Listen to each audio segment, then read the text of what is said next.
Sentimos tu presencia, tu paz, tu calma.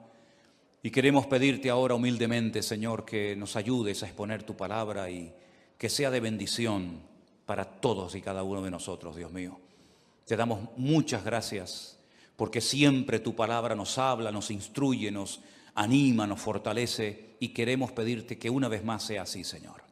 Ponemos este tiempo en tus manos, en el nombre de tu amado Hijo Jesús. Amén y amén. Gloria al Señor. Yo quiero llevarles, en primer lugar, aunque vamos a leer otros textos a lo largo del mensaje, primeramente vamos a ir a la carta de Santiago. Está casi al final del Nuevo Testamento.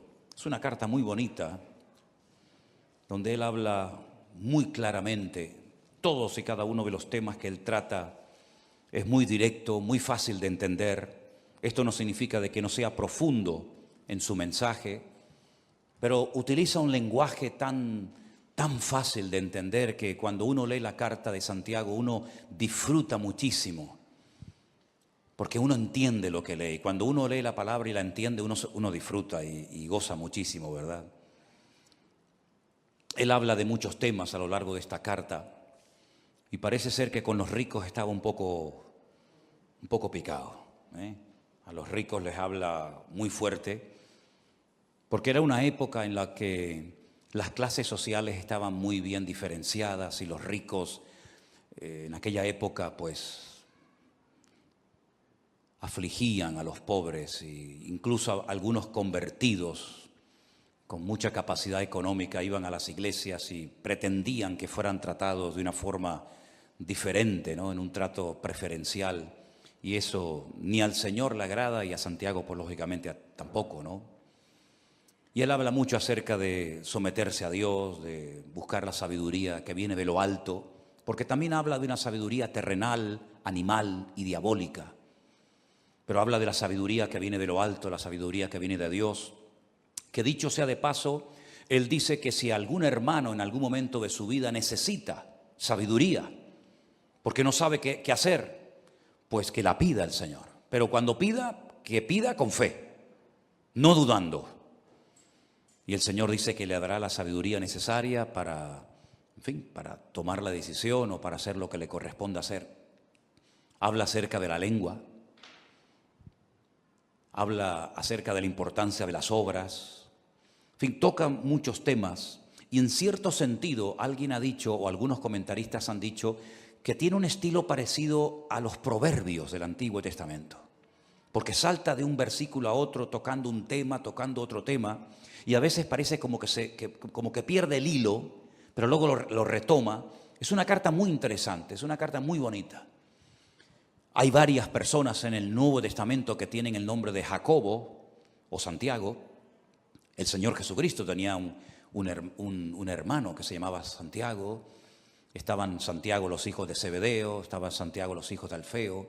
Hay varias personas que reciben este nombre. Y en el capítulo 4, él toca un tema que a mí particularmente me ha llamado muchísimo la atención. Y ahora les voy a decir por qué, cuando terminemos de leer la porción. En el capítulo 4 de Santiago, desde el versículo 13 en adelante, la palabra de Dios dice así: Vamos ahora, los que decís, hoy y mañana iremos a tal ciudad y estaremos allá un año y traficaremos y ganaremos. Cuando no sabéis lo que será mañana, porque ¿qué es vuestra vida? Ciertamente es neblina que se aparece por un poco de tiempo y luego se desvanece. En lugar de lo cual deberíais decir, si el Señor quiere, viviremos y haremos esto o aquello. Pero ahora os jactáis en vuestras soberbias. Toda jactancia semejante es mala. Y al que sabe hacer lo bueno y no lo hace, le es pecado. ¿Cuántos dicen amén? Si algo creo que todos hemos aprendido en este último año, es que eso de hacer planes a largo plazo, como que ya no va. Ya todo es a corto plazo. Hemos visto que el mundo cambia de un día para otro con una rapidez tremenda. Hemos visto cómo la economía, las familias, las naciones, todo cambia con una rapidez tan brutal que eso, ya digo, de hacer planes a largo plazo, pues como que ya no va con nosotros. En aquellos tiempos de la Biblia en los que se escribió esta carta, el Imperio Romano no paraba de conquistar nuevas tierras. Y cuando conquistaba nuevos territorios, Roma tenía la costumbre de levantar nuevas ciudades y de invitar a la gente alrededor o de otras naciones a que fueran a vivir a esas ciudades. Y muchos judíos iban, porque el Señor les dio a ellos la capacidad de hacer negocios y de ganar dinero. Y muchos judíos iban a esas ciudades recién inauguradas para empezar una vida nueva. Y hacían planes, sobre todo con el objetivo, con la intención de ganar dinero, de hacerse ricos rápidamente, porque montarían el primer negocio de lo que fuera y lógicamente la gente tendría que recurrir a él para comprar lo que fuera. Y Santiago, observando la costumbre que había en aquella época de buscar nuevos territorios, nuevos lugares para empezar una vida nueva y ganar dinero rápidamente, fácilmente, dirige estas palabras específicamente a ese tipo de personas. Esas personas que hacían planes sin consultar con Dios. Esas personas que hacían planes a largo plazo y no metían a Dios en sus planes, sino que tenían como una especie de agenda, pero Dios no aparecía por ninguna parte. Y hay una clarísima advertencia para nosotros los creyentes hoy en día acerca de no hacer planes a largo plazo, porque es perder el tiempo y sobre todo cuando no consultamos con Dios podemos correr graves peligros. ¿Qué es la vida? Es el título del mensaje de hoy. Santiago dice que la vida es como una neblina que aparece por un poco de tiempo y cuando te das cuenta se ha desvanecido y se ha ido para siempre. La semana pasada fui a un tanatorio a darle la despedida a un hermano mucho más joven que yo, que tuvimos la oportunidad de conocerlo con 14 años y llevarlo a los pies de Cristo, y por un tumor que tenía en su cabeza, pues ya en este momento no está entre nosotros, sino que está en la presencia del Señor. Y algunos de ustedes lo conocieron, porque durante algún tiempo fue el batería de esta congregación, de esta iglesia, nuestro hermano Santi, que partía a la presencia del Señor la semana pasada. Y uno dice, Señor, una persona joven, una persona tan noble, ya no está entre nosotros, ¿verdad? La última vez que lo vi, me lo encontré en un centro comercial junto con su esposa. Nos saludamos y me pidió allí en el pasillo de ese centro comercial que orara por él. Y esa fue la última vez que lo vi. Y la próxima vez cuando supe algo de él es que ya no estaba entre nosotros. Y uno se queda como sorprendido, ¿verdad? Lo rápido que le pasó la vida a este hermano. Pero esta semana, una hermana desde Bélgica, un matrimonio precioso con su niño, que han viajado en varias ocasiones con nosotros a Israel, me mandaba un WhatsApp pidiéndome oración por su marido, que necesitaba urgentemente un milagro en su vida. Lo llamé. Él está en el hospital, o estaba en el hospital. Hicimos una videollamada, nos vimos y le han diagnosticado un cáncer y le han dado 3 meses de vida. Un hermano que fue al médico, se encontraba mal y el médico le dijo, esto es lo que tienes y no hay nada que hacer. Y pensando en todo esto, leyendo estos versículos, yo decía, Señor, hacer planes hoy en día a largo plazo, ¿para qué sirve? Si capaz que hoy es el último culto que estamos aquí. ¿Quién sabe lo que nos depara la vida? ¿Quién sabe cuánto tiempo nos queda? ¿Quién sabe si algunos de los que están aquí tal vez no llegaremos a fin de año? Solamente Dios lo sabe. Él es el que da la vida, y el que la quita cuando quiere y como quiere. Y muchas veces observo a creyentes cómo oran, cómo organizan su vida, y me doy cuenta de que sin darnos cuenta podemos caer en el error de hacer planes y proyectos y llenar la agenda con actividades. Pero, por supuesto, si Dios quiere, llevaremos a cabo esos planes, porque si Dios dice no, por más que nos empeñemos, no tiene ningún sentido. Estaba leyendo algunos versículos donde Pablo abre su corazón, por ejemplo, a los hermanos de la iglesia de Corinto, y les cuenta sus planes, y les dice, voy a ir aquí, voy a ir allá, y quiero hacer esto, y quiero hacer aquello. Y hay un momento en la carta de Pablo a los Corintios que les dice, iré pronto a vosotros si el Señor quiere. Me impactó mucho esa forma de hablar de Pablo. Yo iré pronto a vosotros, pero siempre y cuando el Señor quiera. Primera de Corintios 4:19. Más adelante en la misma carta dice, porque no quiero veros ahora de paso, pues espero estar con vosotros algún tiempo, si el Señor lo permite. Primera de Corintios 16:7. Un varón de Dios, un hombre con unos dones y unas habilidades ministeriales tremendas, pero él sabía perfectamente que si el Señor no permitía, si el Señor no quería que fuera a Corinto, a Macedonia, a Éfeso, a donde fuera, no iba a ir por muchos planes que tuviera. Y esa es la mentalidad con la que nosotros tenemos que movernos hoy en día. No vamos a hacer planes sin consultar con Dios, porque ya el Señor nos ha demostrado clarísimamente que la vida es muy corta y que eso de hacer planes a largo plazo no tiene ningún sentido. Eso no significa de que vamos a vivir muertos de miedo. Eso no significa de que vamos a estar inactivos y con una inseguridad constante y permanente en nuestra vida, ni muchísimo menos. El miedo no es de Dios. La inactividad no es la voluntad de Dios para nadie. Y vivir con inseguridad constante y permanente, menos todavía. Una cosa es que sepamos que el tiempo está en las manos del Señor y otra cosa es que vivamos con miedo, inseguros, de brazos cruzados. Nada que ver en absoluto.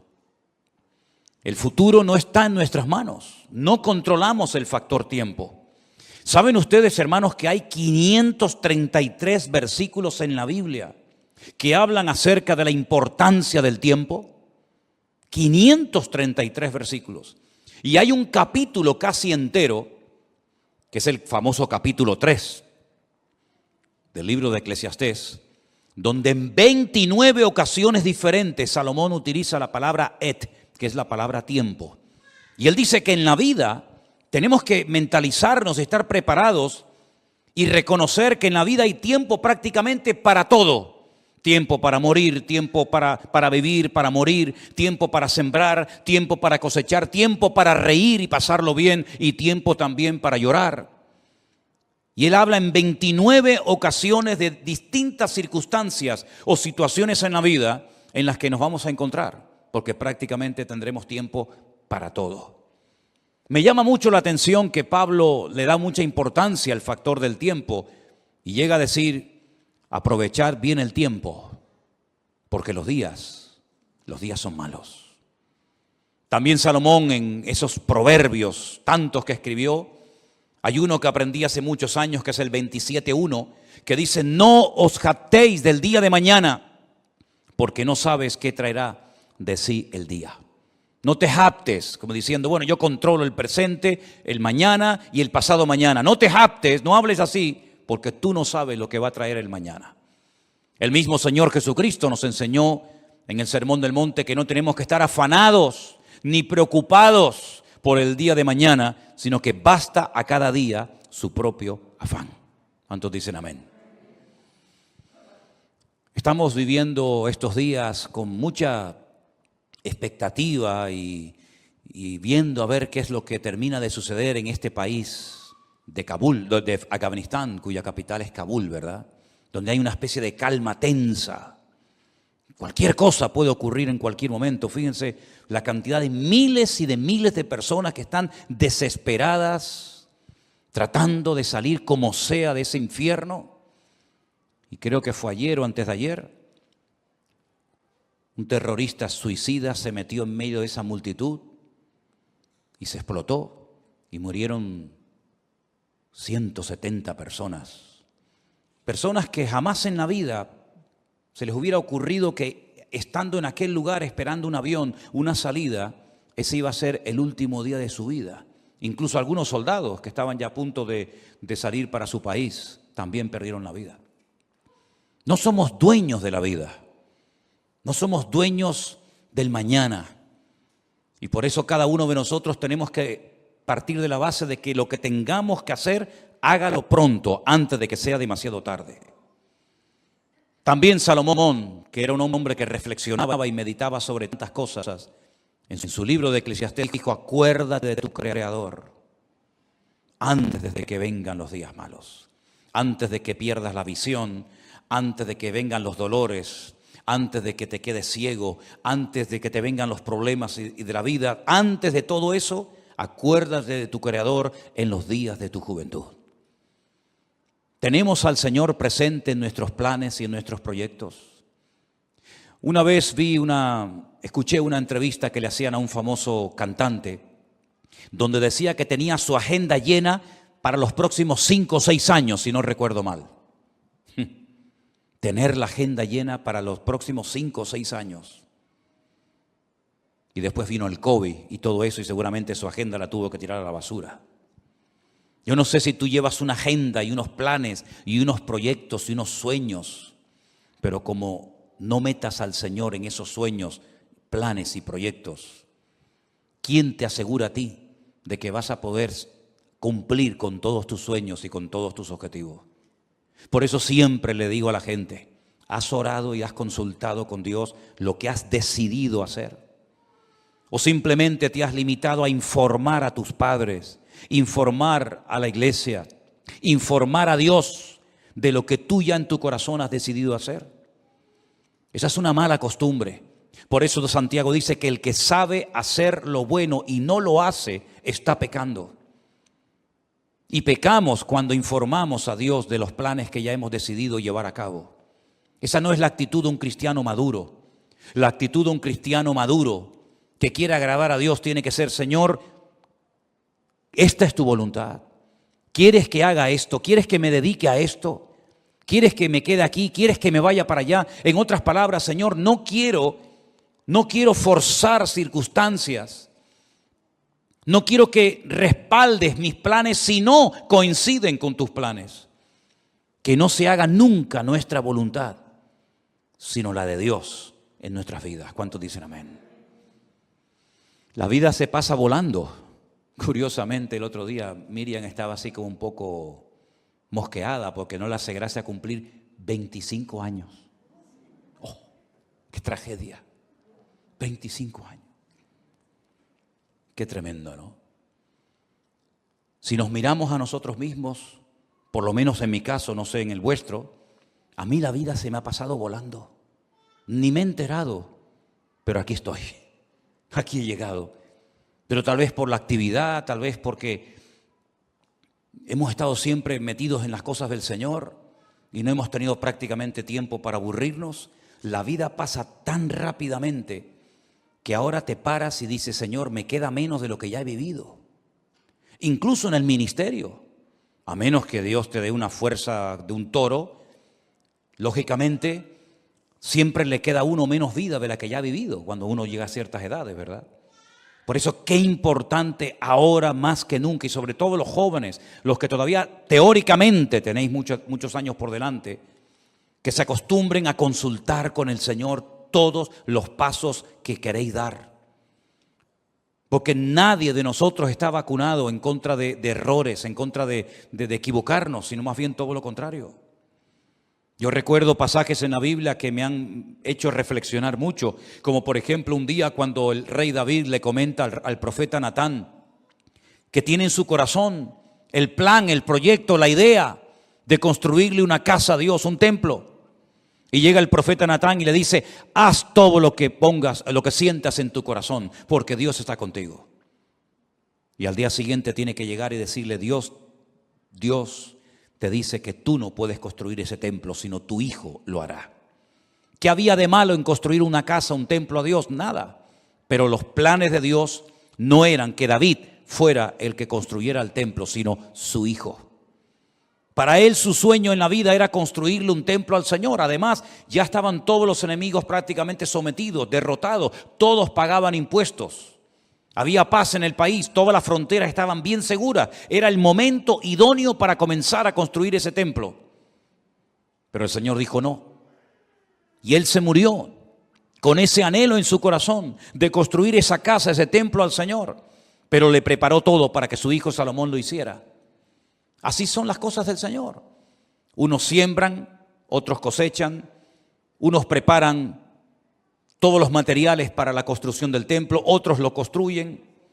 Cada uno de nosotros tenemos que consultarle al Señor si lo que estamos haciendo con la única vida que tendremos, que es esta, porque con la otra vida no contamos en el sentido de que allí no vamos a mandar nosotros, pero con la única vida que nosotros podemos tener un mínimo de voluntad, tenemos que acostumbrarnos a someter todo absolutamente a Dios, para no perder el tiempo, para no encariñarnos, para no entusiasmarnos con cosas, con planes, con lugares, con personas que al fin y al cabo no entraban dentro de los planes de Dios. ¿Qué sentido tiene invertir mi vida, mi tiempo, mi energía, mis dones, mi juventud en algo para lo cual yo no nací? En algo que Dios no dispuso para mi vida. ¿Qué sentido tiene? Ninguno. Haber perdido mi tiempo, haber perdido mi vida en cosas que no eran de la voluntad de Dios. Sí, habrá ganado mucho dinero, pero dice la Biblia que un hombre, y si ustedes han prestado atención a la lectura esta tarde, fue muy interesante la parábola que el Señor contó. Un hombre que fue prosperado en sus negocios, un hombre que decidió ampliar sus graneros, porque había producido tanto su herencia, había producido tanto su negocio, que dijo, bueno, voy a derrumbarlo todo y voy a construir graneros más grandes.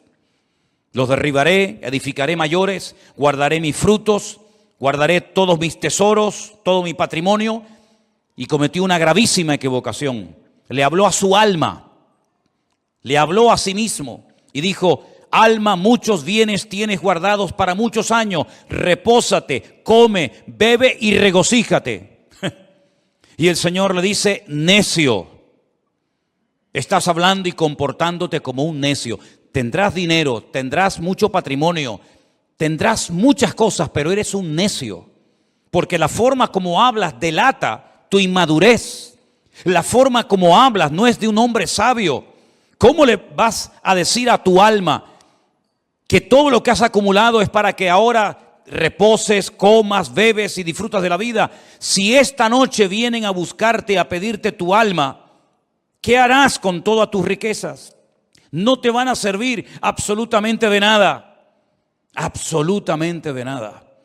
Dice, así es el que hace para sí tesoro, pero no es rico para con Dios. ¿Estás atesorando en Dios o estás atesorando para este mundo pasajero y efímero, que es como neblina que pasa rápidamente? Cuando uno observa a las personas del Antiguo Testamento, sobre todo al principio en el libro del Génesis, la cantidad de años que vivían, llegando a edades tremendas, como por ejemplo la del famoso Matusalén, que parece que no se moría nunca, ¿verdad?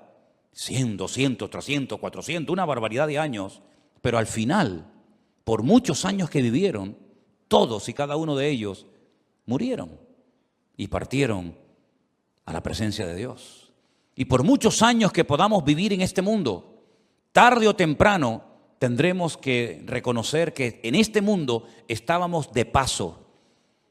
Tuvimos el privilegio de haber conocido a Cristo y de haber aceptado a Cristo como nuestro Señor y Salvador personal, de haber entendido el Evangelio.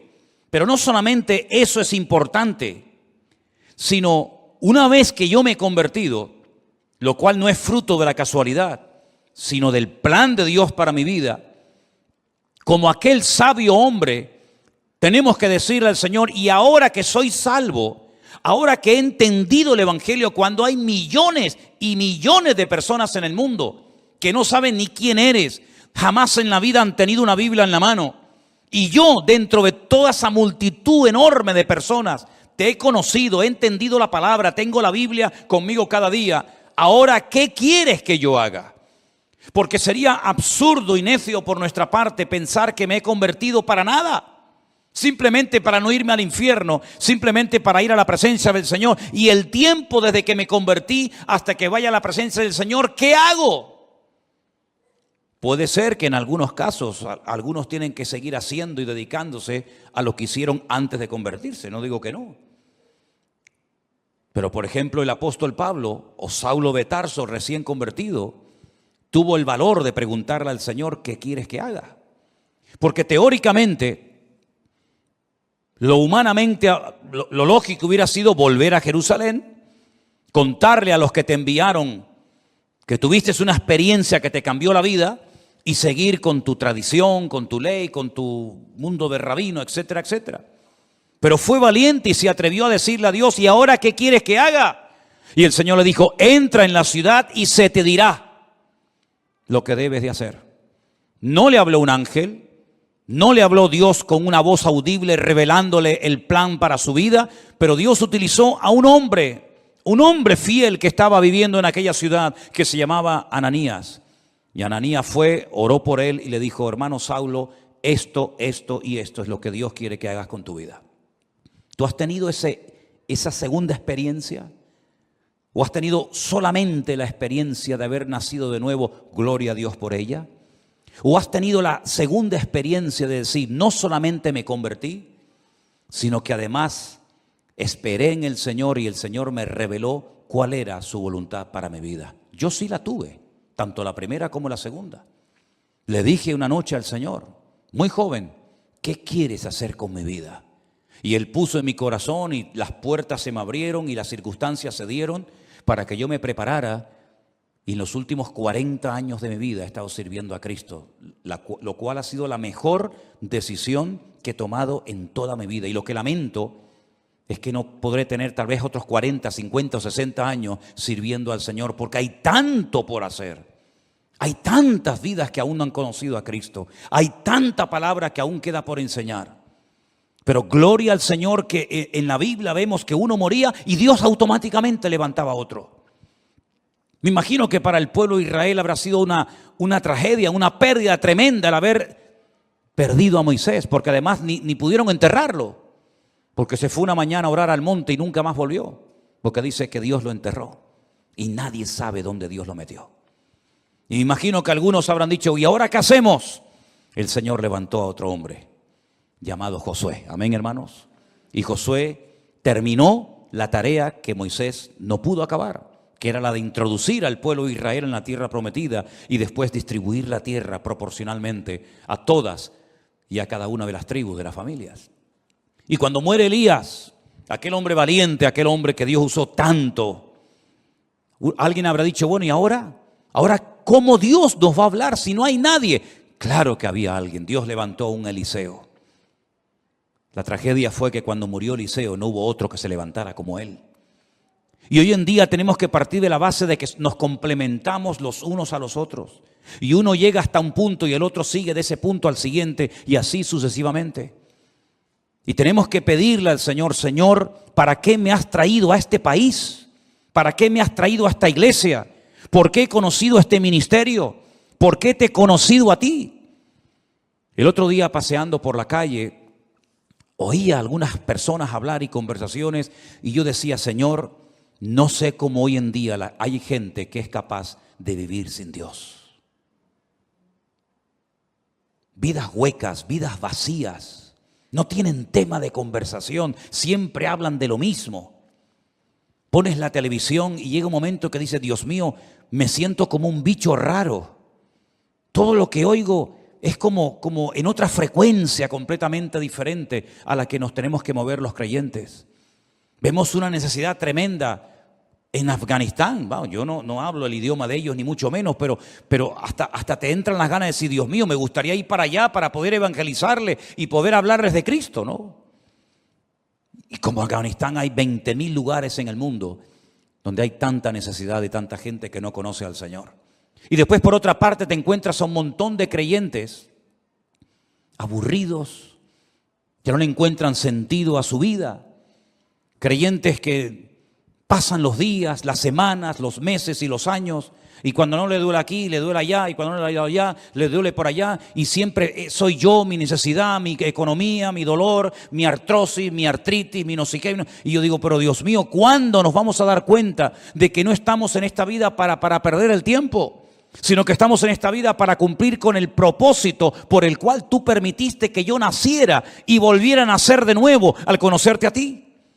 ¿Qué es la vida? Neblina, lo dice bien claramente la palabra de Dios. Es una neblina. Cuando te das cuenta, llegas a los 25, a los 30, a los 40, a los 50, a los 60, a los 70, a los 80 y vamos a parar ahí. Y uno dice, ¿y qué son 80 años? ¿Qué son 90 años? Me acuerdo un día fui a ver a mi abuelo en los últimos días ya de vida que le quedaban. 106 años tenía en ese momento cuando hablé con él y se me queda mirando y me dice, ¿y yo por qué vivo tanto? ¿Por qué vivo tanto? No me muero nunca, me dice. He enterrado a todos mis amigos, he enterrado a montones de gente. Y se cumplió aquello que decía mi padre, el viejo, el abuelo nos va a enterrar a todos, porque todos se morían menos él. Pero al final murió, se le acabó la pila. Y uno dice, madre mía, 106 años. ¿Y qué son 106 años? No es nada, es neblina que pasó. Duró un poco más la neblina ese día, pero al final la neblina terminó también disolviéndose.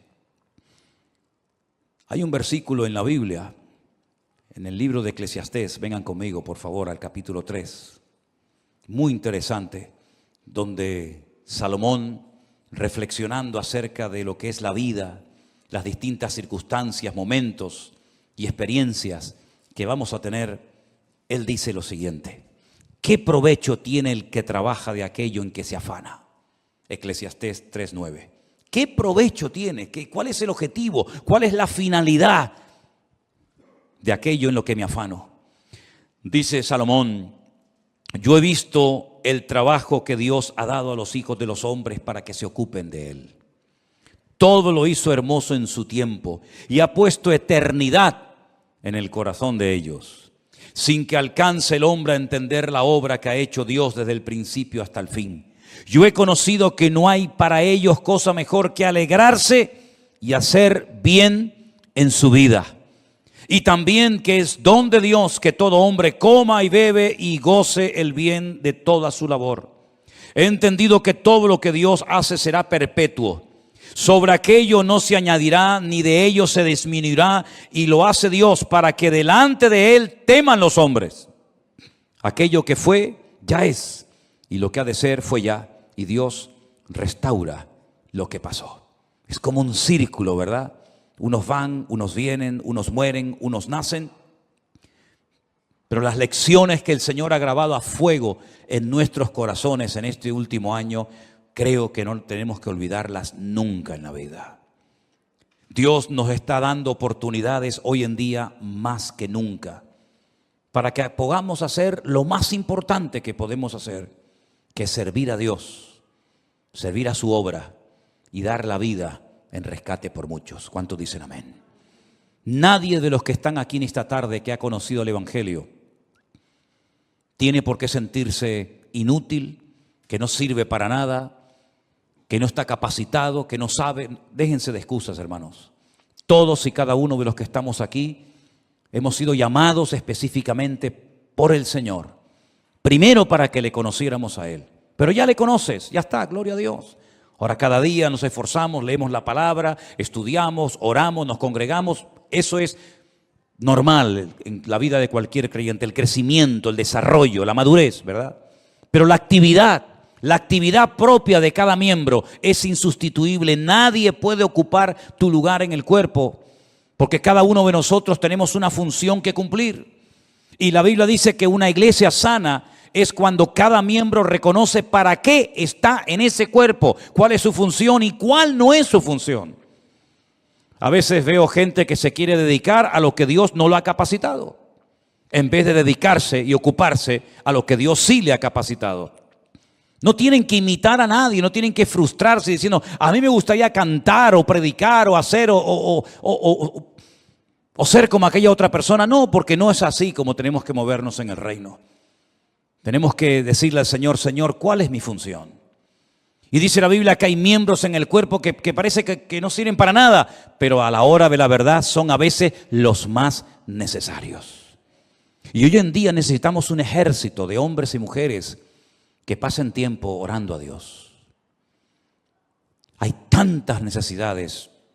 Una de las cosas que más me golpea el alma cada día es cuando recibimos cientos de peticiones de auténticas tragedias. De niños que se están muriendo, de familias destrozadas, de gente que le han diagnosticado un cáncer, de gente que se encuentra, y es todos los días, peticiones y peticiones y peticiones. Y necesitamos un ejército de personas que tomen conciencia de la realidad del mundo espiritual. El mundo espiritual está cambiando de una forma galopante, tremenda. Y espero equivocarme en lo que voy a decir. El tiempo lo dirá. Pero probablemente cambios aún más brutales, más bruscos que los que hemos experimentado en este último año están en el horizonte. Desde hace años, simplemente para ponerles un pequeño ejemplo, desde hace años Israel viene advirtiendo al mundo del peligro de que una nación árabe se haga con armas atómicas. No hay ninguna nación árabe hoy en día en el mundo que disponga de armamento nuclear, ninguna. Pero hay una que Israel viene años diciendo están preparándose para tener su armamento nuclear, y me refiero concretamente a Irán, la antigua Persia. El Estado Mayor del Ejército de Israel acaba de anunciar hace unos días algo que muchas veces no aparece en los medios de comunicación, que en menos de 2 meses se calcula que Irán ya puede tener su armamento nuclear preparado y dispuesto. ¿No les ha sorprendido la velocidad y lo rápido con lo que están saliendo los soldados norteamericanos, por ejemplo, de Afganistán, donde han estado 20 años? ¿Por qué tanta prisa? ¿Por qué tanto apuro? Parece que hay que salir ya. ¿No lo podían haber hecho hace años de una forma más escalonada, mejor organizada? ¿Por qué tanto prisa? Porque Estados Unidos no puede permitirse el lujo de tener a 400,000 soldados en un país haciendo prácticamente nada, sabiendo lo que se viene encima. Israel se está preparando para atacar Irán. No puede esperar que Irán le ataque, porque si Irán le ataca, lo destruye. Israel tiene que pegar primero para no ser destruida. Si en los próximos meses, como se comenta, Israel decide atacar Irán porque sabe que le queda poco tiempo, menos de 2 meses, para decir vamos a por ellos, el mundo va a cambiar completamente. Por eso cuando veo a creyentes hablando de vanidades, de modas, de cosas ridículas y absurdas, yo digo, pero no son conscientes de la que se nos viene encima. Si este hecho, que espero que se dilate en el tiempo, se va a llevar a cabo en los próximos meses, nuestra vida va a cambiar para siempre. Y puede ser el inicio perfectamente de una tercera guerra mundial, donde se van a utilizar una serie de armas que no se han utilizado jamás, y donde los bloques bien posicionados, los chinos, los rusos, los árabes, Occidente, Oriente, ya cada uno sabe dónde colocarse y qué fichas mover en el tablero. Por eso lo que tengamos que hacer, queridos hermanos, vamos a hacerlo pronto, porque el tiempo se acorta y no hay tiempo que perder. Y la palabra del Señor nos enseña que Cristo viene pronto, pero antes de que el Señor venga, dará un tiempo de gracia para que el hombre conozca el Evangelio. Pero dice, ¿cómo creerán si no hay quien les predique? No tenemos que decir que no ha habido personas que se han convertido, vamos a decir, entre comillas, solas. Sí, hay algún caso por ahí, sí. Alguna persona que se compra una Biblia, que viene a una iglesia, sí, pero son los menos. El sistema de Dios es que la iglesia se ponga las pilas y predique el Evangelio a tiempo y fuera de tiempo. Y la Biblia dice que antes de la venida del Señor habrán una serie de señales que ya se están dando y que probablemente muchos de nosotros las veamos, y por lo tanto ya no hay tiempo que perder. Sé sabio con la utilización de tus recursos económicos. Sé sabio con tu tiempo. Organízate de tal manera de que tengas tiempo para estudiar las profecías, para prepararte, para servir al Señor. Y mira, y cualquiera, sea pastor o no sea pastor, lleves un año, lleves poco tiempo, cualquiera puede ir a una librería cristiana, comprar 100, 200 Nuevos Testamentos, Biblias, y salir por el barrio un día y regalárselas a esos jóvenes que están ahí en la calle, o al señor que está en el bar que saludas todos los días. Cualquiera de nosotros puede acercarse a una persona y decirle, oye, mira, quiero regalarte algo que te va a venir muy bien, un libro, una Biblia, un Nuevo Testamento, invitarlo un día al culto, darle una tarjeta, que hay cientos de tarjetas todavía por ahí sin repartir, donde aparece la página web de la iglesia, los canales de Facebook y de YouTube, para que puedan escuchar la palabra de Dios. ¿Sabes cuántas miles? Y ya puedo hablar de miles, ¿Sabes cuántas miles de personas viendo las redes sociales se han reconciliado con el Señor y han conocido a Cristo como su Señor y Salvador personal en este último año? Es incontable el número. Es incontable. Me decía uno de los colaboradores que tenemos en Centroamérica, en Costa Rica, y dice, pastor, es imposible controlar esto, perdimos el control. Ya ni siquiera los grupos de WhatsApp nos sirven, porque ya hemos llegado a un límite en el que ya ahora tenemos que comenzar a meter a la gente en otros sistemas, porque ya el WhatsApp se nos ha quedado corto. Cientos y cientos y cientos y cientos, miles de personas. Me decía Priscila el otro día, que es una de las que atiende los correos, un promedio de 100 y pico correos cada día, ¿sí o no? Necesidades, peticiones, vengan para aquí, queremos bautizarnos, queremos casarnos, queremos abrir una iglesia, queremos que nos visiten todos los días, todos los días, todos los días. Por eso, mis queridos hermanos, no hay tiempo que perder. ¿Qué es la vida? Es neblina que se pasa, pero mientras estemos con vida, podemos ser útiles en las manos de nuestro Dios. Si usted se quiere dedicar a sus cosas sin tener en cuenta al Señor, sin meter al Señor en su agenda, Dios le bendiga. Pero necesitamos urgentemente de hombres y de mujeres que se tomen en serio este tiempo y que sepan que queda poco tiempo.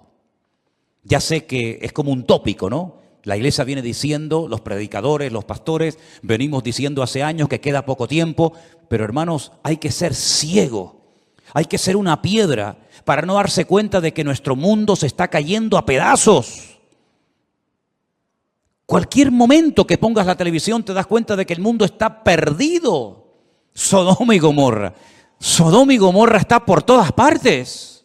Las presiones, las tentaciones, la manipulación, etcétera, etcétera, que está viendo en nuestro tiempo, jamás en la historia lo habíamos vivido. De hecho, hasta la gente, si se han dado cuenta, hasta la gente ha cambiado. Yo hablo con gente prácticamente cada día y noto que la gente ha cambiado. Antes podías dialogar, hasta discutir de religión, discutir de Dios, discutir de Biblia, pero están como cauterizados, como robotizados. Ni sienten ni padecen. Antes discutías que si los católicos, que si los evangélicos, que si la Virgen, que si los santos. Hoy en día la gente está con una frialdad tan espectacular que ya no es como antaño, que el tema religioso, entre comillas, era una novedad. Hoy en día, ¿quién habla de Dios? ¿Quién habla de Biblia? Prácticamente nada. Es una de las señales de los últimos tiempos, la frialdad del mundo hacia Dios, pero que no sea la característica de la iglesia hoy en día para nosotros, porque la Biblia dice que el amor de muchos también en los últimos tiempos se enfriaría, mas el que persevere hasta el fin, ese será salvo. Y yo quiero ser de los que perseveran hasta el fin, para que ninguno me quite la corona que el Señor tiene preparada para mi cabeza. ¿Cuántos dicen amén? Cierra tus ojos ahí donde estás. ¿Qué es la vida? Es neblina que aparece y se desvanece rápidamente. Pon tu vida en las manos del Señor. Pon tu vida, tus recursos, tu juventud en las manos de Dios. Y te vas a dar cuenta de que no hay tiempo ni para estar desanimado, ni para estar triste, ni siquiera ni para pecar. No hay nada mejor que estar activo en las cosas del Señor. Si tu cabeza está todo el día pensando en lo material, todo el día pensando en lo económico, tienes un grave problema, querido hermano y hermana. Tienes un gravísimo problema. Si lo material te absorbe, si lo material te quita el sueño, si lo material te preocupa, quiere decir que no estás ocupado en las cosas del reino. Porque cuando uno está ocupado en las cosas del Señor, no está preocupado por nada ni por nadie. Y los tiempos en los cuales el Señor ha decidido que tú y yo vivamos son tiempos diferentes, muy parecidos a los tiempos de Noé, de violencia por todas partes, donde padres matan a sus hijos, donde se oyen pecados terribles que nunca antes se habían oído entre nosotros, de gente que hace locuras y le ha perdido el miedo a la muerte, le ha perdido el respeto a Dios. Y parece que cuanto más normas ponen,